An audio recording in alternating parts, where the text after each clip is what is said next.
Last night's mini line brawl between the Dallas Stars and the Seattle Kraken was more than just two fights at the same time, which is always awesome to see.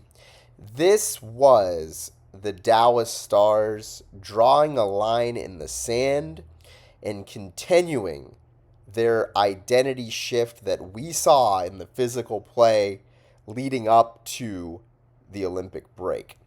This is the foil, and we're going to get into all the ins and outs of this gorgeous display of manhood by the Dallas Stars. But before we do, I think it's important to understand what led up to the line brawl between these two teams. So, the first period was a very physical period. I did not expect the Kraken to come at the Stars like this. This isn't really a team that we have a whole lot of history with. It's not somebody that we consider a rival, but it sure felt like a rivalry game. And you saw it from the beginning with players taking runs at each other, sometimes successfully. Blackwell hit a brick wall, and Jamie Alexiak, our old Dallas Star here, just tried to hit him, bounced off. But most of it was coming from the Kraken, and namely, there was a vicious hit by Ryan Lindgren on Colin Blackwell.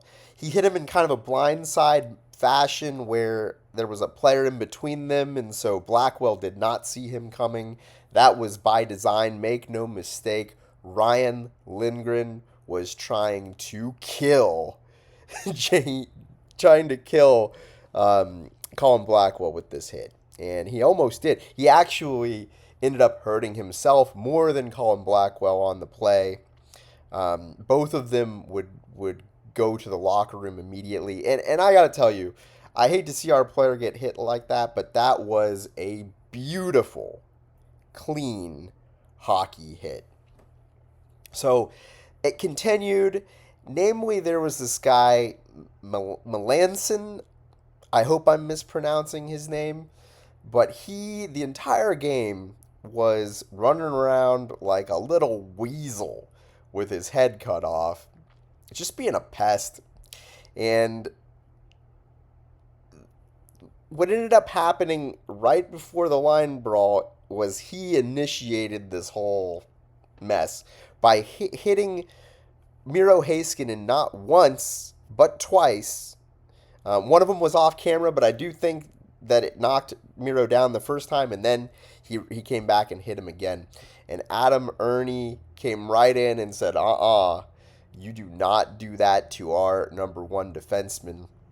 And he shoved him into the bench, to his own bench, and then cross-checks him 3 times, bending him over and into the Kraken bench with each successive crack of the stick. And then they drop him, and it's really a one-sided affair. And actually became very important. I don't think a lot of people realize this, but it became very important as to the ramifications of this incident that Erne was the only one throwing punches. Both had their gloves off, but Melanson never threw a punch, right? It was just a one-sided whooping. He was coming over the top, underneath, got him on the ground, stuff swinging away. Great first fight that we've seen from Adam Erne. Love to see it. That's what he was brought here to do, was to hit people and to fight, and he did it last night. So in the middle of all this, Meyer, I think it's either Meyer or Myers plural.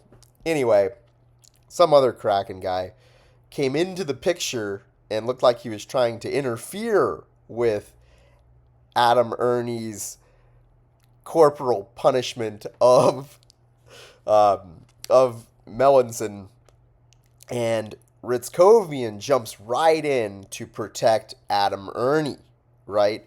This is a great display of what teammates should do.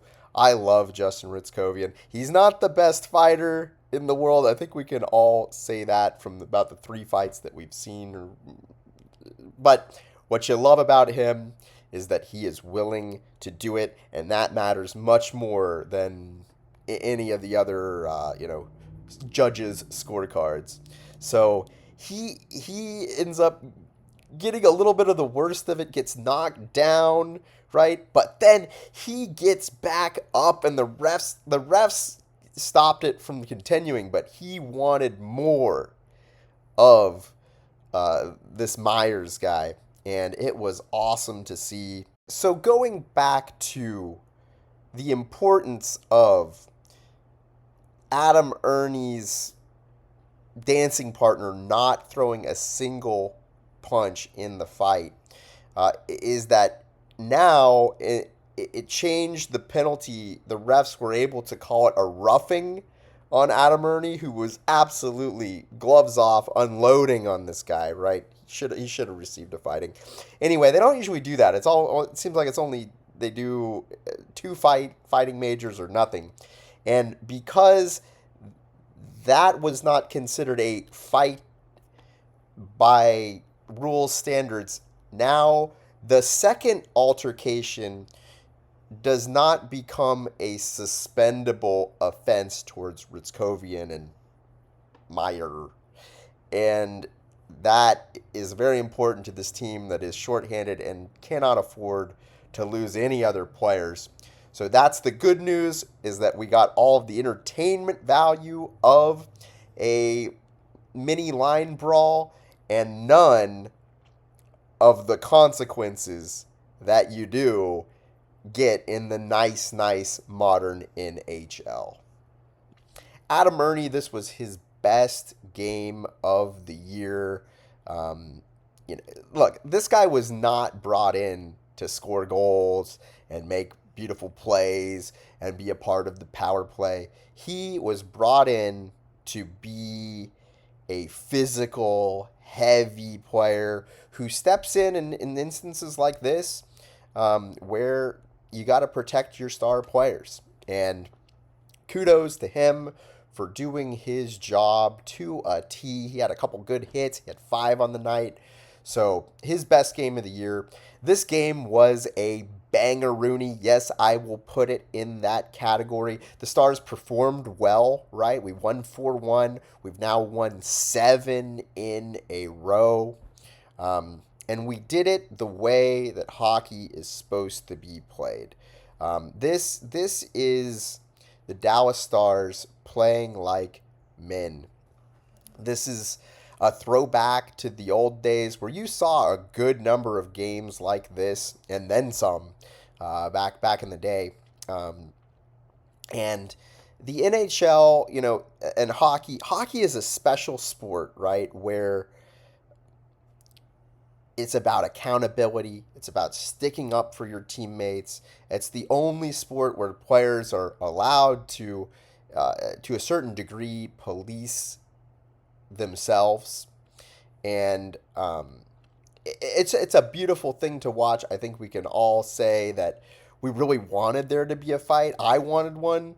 I was like, man, the way that the chippiness of this game, like, it would have been a shame if we didn't get that release, that catharsis that you get when it culminates in this. And that this is a sport that has made progressive rule changes over the years, and I'm not going to get into all of them because there are a lot, but I can tell you that over the years, with each progressive year, they try to get this kind of activity out of the sport, and it is a shame because this is how our boys learn how to become men. This is how sometimes in hockey, sometimes in life, we've been a little bit lied to, where we say violence is never the answer. Sometimes it is the answer. And when somebody is trying to go after one of your star players, your friends, right? This is an instance where you have got to stick up for them. Adam Erne just did that. So beyond all that, great stuff from the Stars. We had Wyatt Johnston broke the record for power play goals in a single season set by Mike Modano. Wyatt Johnston now has 19. He's got room to go. I think he only has 3 left to catch Dino Ciccarelli for the franchise record um, in power play goals. So great stuff for him. He had 2 goals on the night. Let's talk about both of those. So the first one came off a great forecheck. Johnston reaches behind Alexiak to tip a point shot from Lindell, and then the second one was in the second period. This was on the power play. This was the record breaking goal for him, and he ended up on the delay of game penalty for an unsuccessful challenge on a previous goal. The Stars got a power play, and they won the face-off. Point shot from Miro banks off of Seattle's D-man's stick, and it hits the leg of Wyatt Johnston, who's in bumper position where he should be before going in. So great stuff from him. The other goals in the game would come from Matt Duchene, who continues his tear. He's now got a 7-game point streak. He had 1+1 on the night. He went. So first, Dutchy wins a face-off. Harley gets a point shot, and then Dutchy with the tip in the middle of traffic in front of the net. We got a number of tip in and goals, like just kind of gritty goals, right? Like this is the grit extended from the physical play into the way that we scored goals. These weren't your fancy perimeter goals. This was hard working goals, and that's the kind of goals that we needed to get when we're out. Remember, this is a banged up team that limped into this game without Mikko Rantanen, without Rupe Hintz, without Radek Faksa. So they came into this game with the right mentality.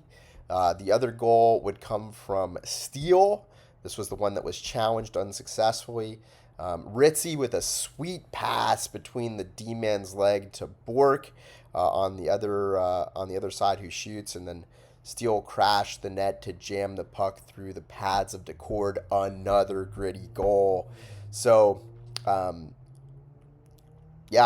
Johnston on the game, going back to him, he hit 30 goals. He now has 60 plus points. I think he has 61 goals, and I think it's 31. I think he has 31. I think he has 31 goals and 30 assists. Great stuff.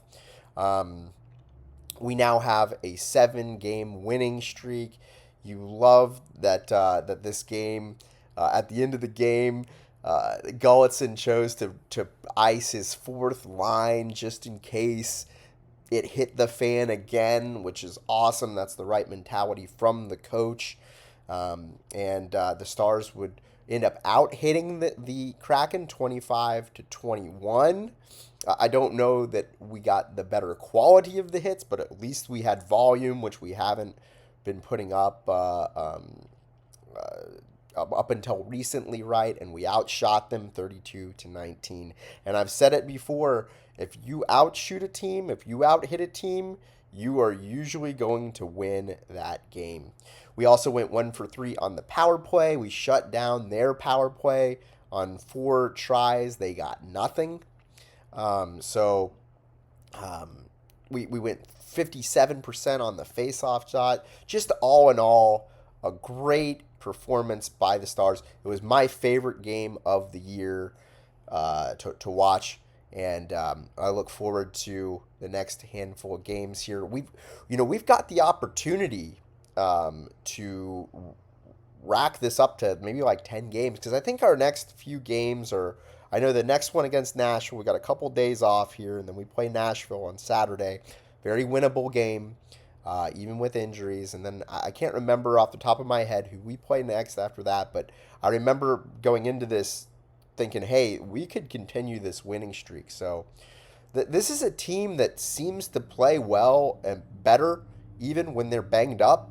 So, let's see what this Stars team can do. The other thing that we did in winning last night's game was we were able to pass up the Minnesota Wild, who it just seems like we are destined to play in the first round, right? Like Colorado of last year. I think that's going to happen, but it's important who has that home ice advantage. So we had the game in hand. We took our rightful spot from our little brother in Minnesota with that win, and hopefully we can keep on a hold of that 1 point lead and extend it as we go. The Wild actually play I think tonight they play the Avalanche, so that'll be an opportunity for them to lose and for us to have a little more breathing room. I look forward to the next one with y'all. Let's keep it going.